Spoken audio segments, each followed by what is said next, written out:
Sampai dolar warna merah, itu benar-benar video kalian udah melanggar pedoman komunitas YouTube, melanggar persyaratan. Tapi kalau penonton boom, tapi kalau tidak termasuk dalam kelayakan persyaratan monetisasi, apa kalian bikin konten banyak-banyak kalau nggak ada hasilnya? Buat apa kalian bikin konten banyak-banyak, bagus penontonnya banyak, tapi kalau tidak termasuk dalam kelayakan monetisasi YouTube, itu sama halnya sia-sia, guys. Syarat video short yang bisa lolos monetisasi. Oke, buat teman-teman, di sini kita akan bahas syarat seperti apa sih agar video kita itu lolos monetisasi YouTube. Oke, buat teman-teman yang sekarang lagi produksi video buat konten di short, yang sekarang lagi bikin tema konten short yang udah banyak banget, kalian harus bener-bener memahami ketika mau bikin konten. Jangan sampai ketika kalian udah bikin konten yang banyak banget, ternyata video kalian tidak memenuhi syarat monetisasi YouTube. Nah, jadi sekarang aku akan menjelaskan syarat poin penting agar video short kalian bisa lolos monetisasi YouTube. Kalau kalian sebagai kreator pemula lebih cocok untuk menggunakan fitur short atau video pendek, kalian harus memenuhi persyaratan dan kelayakan pedoman komunitas YouTube. Karena pastinya video panjang dan video short mempunyai syarat yang berbeda. Kalau dulu waktu aku monetisasi video panjang, aku harus mengumpulkan 1000 subscribe dan 4000 jam tayang. Dan menurut aku itu benar-benar membutuhkan effort yang sangat tinggi banget ya untuk memenuhi jam tayang. Banyak teman-teman yang berkomentar di video aku, gimana ya kita bisa mengumpulkan 4000 jam tayang, sedangkan video aku yang nonton dikit banget. Nah, tips dari aku ya guys, kalian bikin konten itu yang banyak tapi konsisten, tapi jangan terlalu banyak ketika upload. Kenapa aku bikin konten yang banyak banget, aku jadwalkan? Karena gini, waktu dulu aku monetisasi di video panjang ya, di video panjang, aku selalu bikin konten yang benar-benar aku pikirkan. Kenapa aku selalu rajin?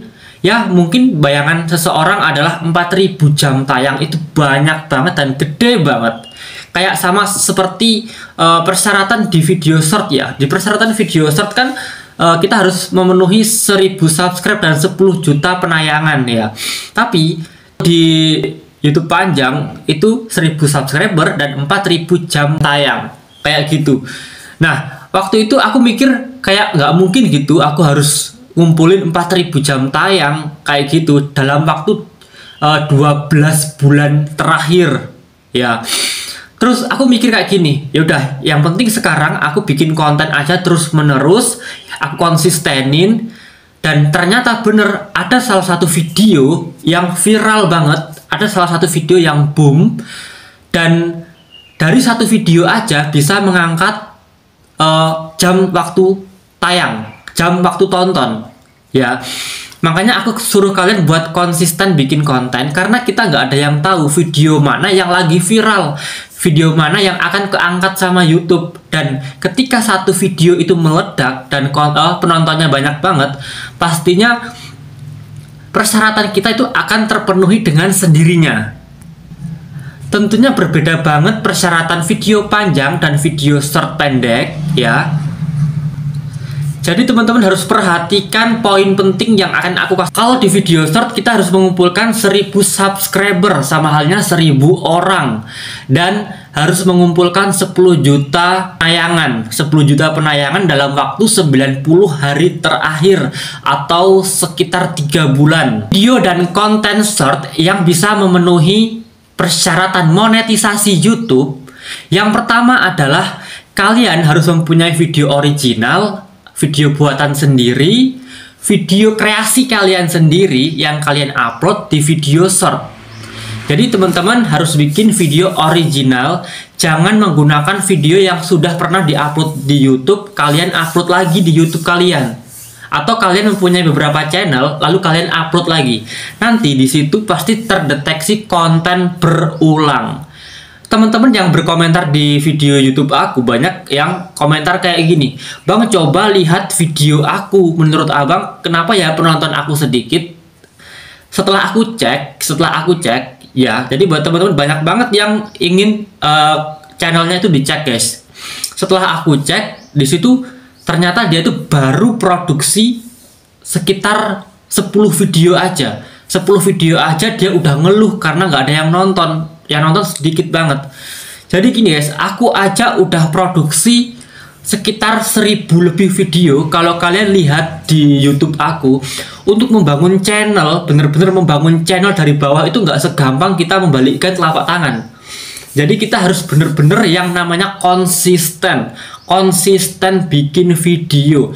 Jangan kalian baru mempunyai 10 video aja udah ngeluh video kalian nggak ada yang nonton, nggak ada yang subscribe, bingung bikin konten apa. Nah, sebenarnya di video aku yang sebelumnya udah banyak banget aku bikin penjelasan, bikin konten sesuai niche kalian, sesuai keinginan yang kalian suka. Jangan ikut-ikutan kreator yang lainnya. Kalau kalian nggak suka tentang dunia animasi, terus kalian ingin menggunakan konten yang animasi, yang gimana itu bukan bidang kalian, pasti kalian nggak akan bisa melakukan dengan konsisten. Jadi usahakan kalian bikin konten yang sesuai dengan keinginan kalian atau sesuai tema dari ini loh. Aku tuh sukanya tuh di bagian kayak gini. Kayak misalnya kerja aja ya. Kalau misal kalian bekerja di salah satu perusahaan, kalau kalian tidak suka dengan pekerjaan tersebut, kalian melakukannya pasti tidak akan ikhlas karena dari pertama aja kalian udah nggak suka. Jadi lakukanlah sesuatu yang menurut kalian suka terlebih dahulu agar kalian bisa mendapatkan hasil yang maksimal. Ya, itu poin pertama. Terus poin yang kedua seperti apa sih? Nah, kalau kalian ibaratnya gini, aku bikin konten untuk mendapatkan monetisasi. Aku bikin konten untuk mendapatkan iklan dari YouTube. Ketika aku mempunyai iklan, otomatis aku akan mempunyai pendapatan dari YouTube. Ibaratnya gini aja, kalian bekerja di salah satu perusahaan milik orang lain, ya, milik orang lain, tapi di situ kalian harus memenuhi persyaratan. Memenuhi persyaratan seperti apa sih? Seperti kalian harus mempunyai KTP, kalian harus mempunyai SKCK atau surat keterangan dari kepolisian, kalian harus mempunyai CV, harus mempunyai berkas-berkas pendukung lainnya. Nah, seperti itu. Jadi ini seperti halnya kita itu kayak ngelamar kerja di YouTube, ngelamar kerja di platform YouTube supaya, halo YouTube, ini aku itu mau ngelamar kerja di kamu loh. Aku bikin video original buatan aku sendiri, tolong diterima ya. Ibaratnya kayak gitu, guys. Jangan kalian mengambil video, misal nih contoh ya, kalian mengambil video dari TikTok, kalian mengambil video dari snack video, kalian upload di short. Apalagi di situ ada watermark, ya, ada watermarknya atau dia mempunyai watermark dari pihak aplikasi ketiga. Jadi itu menurut aku sudah menyalahi aturan pedoman komunitas YouTube, persyaratan ya. Jadi YouTube, Facebook, TikTok, dan Snack Video adalah beda platform. Banyak teman-teman ya, khususnya para ibu-ibu rumah tangga di sini banyak banget yang bikin konten. Ya, aku tahu kalian ingin mengabadikan momen. Aku banyak banget Kak video di TikTok dan aku pengennya itu aku taruh di video short agar banyak penonton. Oke, banyak banget penontonnya dan bahkan penontonnya itu boom gitu. Tapi kalau penonton boom, tapi kalau tidak termasuk dalam kelayakan persyaratan monetisasi, buat apa kalian bikin konten banyak-banyak kalau nggak ada hasilnya? Buat apa kalian bikin konten banyak-banyak, bagus penontonnya banyak, tapi kalau tidak termasuk dalam kelayakan monetisasi YouTube, itu sama halnya sia-sia, guys. Kayak gitu ya. Jadi poin yang kedua, jangan mengupload video yang ada watermark seperti tanda logo TikTok, tanda logo Snack Video, atau tanda logo yang benar-benar dari aplikasi pihak ketiga. Seperti itu. Jadi kita sebelum monetisasi ini adalah ibaratnya kita itu kayak di training kerja. Anak ini itu bikin konten original apa enggak sih? Anak ini itu tuh kerjanya gimana sih? Sebelum aku terima kerja di perusahaan aku harus melihat dulu kinerja anak ini seperti apa. Kalau belum apa-apa, udah ambil video orang lain diupload, udah ambil konten orang lain diupload lagi, ada watermarknya, ada musik yang bener-bener mengandung copyright. Kalau persyaratan di YouTube VOD, video panjang, itu bener-bener ketat banget menurut aku ketimbang video short. Karena aku monetisasi ini bukan jalur short. Aku monetisasi ini adalah jalur VOD, video panjang, yang dimana aku harus ngumpulin 1000 subscribers dan 4000 jam waktu tonton. Kayak gitu guys. Jadi kalian pahami pelan-pelan ya. Aku ingin mendapatkan uang dari YouTube. Aku ingin bekerja sebagai partner YouTube ya. Aku ingin bekerja sebagai partner YouTube, yang dimana aku harus memenuhi persyaratan agar aku diterima sebagai partner. Partner YouTube adalah seperti halnya kita tuh kayak melamar pekerjaan kayak gitu. Jadi usahakan, perhatikan, jangan sampai teman-teman udah produksi video banyak banget, ternyata video aku selama ini tidak memenuhi persyaratan pedoman komunitas YouTube. Jadi percuma kalian capek. Jadi percuma kalian bikin konten banyak-banyak tapi hasilnya nggak ada guys. Di sini aku cuma berbagi pengalaman aja ya. Banyak banget konten kreator pemula yang komentar negatif di video aku. Ada beberapa ya, nggak banyak, ada beberapa. Dia bilang kayak gini, "Bang, kalau kamu bisa ngomong, harusnya video short kamu banyak. Ya, video shot kamu banyak." Dia ngomong kayak gitu. Setelah aku cek channelnya, ternyata video dia tuh cuma video beberapa aja, tapi dia tuh kayak menginginkan keinstanan dalam konten. Kayak bikin video beberapa udah ngeluh, Nah, gimana kabarnya aku yang udah produksi video 1000 lebih, tapi ternyata penontonnya naik turun. Di dunia perkontenan, di dunia konten creator, views naik turun itu udah biasa banget guys. Ya, jadi kita itu nggak ada yang namanya instan. Orang melihat gampang banget lu bikin konten, udah kontennya ngomong kayak gitu nggak jelas. Banyak banget komentar kayak gitu di video aku guys. Tapi di situ gini, di sini tujuanku kayak memotivasi sesuai dengan pengalaman aku. Kalau kalian samakan, kalau konten kreator ini tuh kayak gini jelasinnya, kalau konten kreator ini tuh kayak gini jelasinnya. Nah, terus aku dibilang juga plagiat, kayak plagiat konten orang lain kayak gitu. Jadi gini, kalau kalian pernah sekolah dan belajar matematika dan bahasa Inggris ya, pasti kalian memahami yang dimana ketika ada matematika dan bahasa Inggris, dia mempunyai rumus yang sama. Ingat ya, bahasa Inggris dan matematika dia mempunyai rumus masing-masing ya kan. Bahasa Inggris ya rumusnya pasti seperti ini, matematika ya rumusnya seperti ini. Tapi bedanya adalah setiap orang yang menjelaskan itu dengan mempunyai cara berbeda untuk menyampaikan ke muridnya. Paham kan? Jadi kalau aku dibilang, "Bang, konten kamu ini tuh sama dengan konten kreator yang lain kayak gini, kayak plagiat, gini-gini, niru-niru." Ya emang rumusnya YouTube emang gitu-gitu aja. Cuma kan di sini kita beda cara penyampaiannya kayak gitu. Dibilang aku plagiat konten si A, si B, si C, kayak niru kayak gitu. Kayak sama halnya kalian belajar matematika nih.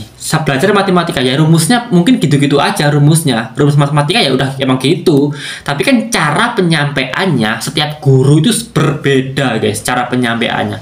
Ya, jadi sampai sini mungkin buat teman-teman harus paham tentang dunia perkontenan. Views naik turun itu udah biasa banget di dunia perkontenan. Di sini kita nggak ada yang namanya instan. Aku dulu pun juga merangkak bertahap ya. Bikin mie instan aja harus melalui proses perebusan, harus melalui proses bener-bener kita harus memasak dulu. Jadi kalian bener-bener jangan melihat orangnya, tapi kalian harus melihat apa yang disampaikan. Kayak gitu. Kalau dulu waktu aku sekolah dulu ya, misalnya aku nggak kurang suka dengan guru si A, misal contoh ya, tapi aku nggak melihat orangnya, tapi aku melihat ilmu yang disampaikan itu seperti apa. Kayak gitu ya. Oke, yang terakhir adalah teman-teman, aku catat ya semuanya biar aku nggak salah ketika aku menjelaskan ke teman-teman semuanya. Ya, yang ketiga adalah benar-benar mematuhi pedoman komunitas YouTube. Karena kita itu kayak ibaratnya kita itu kayak pengen mendapatkan iklan dari YouTube gitu. Iklan itu kan adalah orang yang memberikan iklan di setiap video YouTube kita yang tampil ya, itu tuh kayak bener-bener video kita yang bener-bener video yang memenuhi pedoman komunitas. Kayak nih contoh ya, dulu waktu aku bikin konten yang dulu banget, itu ketika ada anak yang nangis, itu dolar aku dia warnanya kuning guys. Jadi di YouTube Studio itu kita bisa melihat 3 warna dolar. Yang pertama warna hijau. Warna hijau artinya dolar warna hijau itu kayak dolar yang bener-bener bisa menampilkan iklan, bisa menampilkan banyak iklan di video kita. Tapi kalau dolar kuning, dia tidak memenuhi kelayakan penayangan dan dia tidak menghasilkan uang. Ya cuma gambar dolar aja warna kuning tapi dia tidak menghasilkan uang. Kalau sampai dolar warna merah, itu benar-benar video kalian udah melanggar pedoman komunitas YouTube, udah melanggar melanggar persyaratan kayak gitu. Jadi dulu waktu aku bikin konten, aku benar-benar memperhatikan yang namanya harus bikin konten nggak ada ya orang yang nyetel musik di sekitar kita, nggak ada orang yang nonton TV terus TV-nya itu kayak kerekam di kamera kita, nggak ada anak kecil yang nangis. Seperti itu dulu tuh aku pernah ada pelanggaran seperti itu dan langsung terdeteksi. Kalau anak kecil terdeteksi seperti penyiksaan anak kayak gitu, jadi kayak cuma menangis gitu aja. Sama halnya TikTok deh, kalau kalian live di TikTok, kalau kalian lagi ngerokok terus ada asapnya, pasti di situ ada peringatan,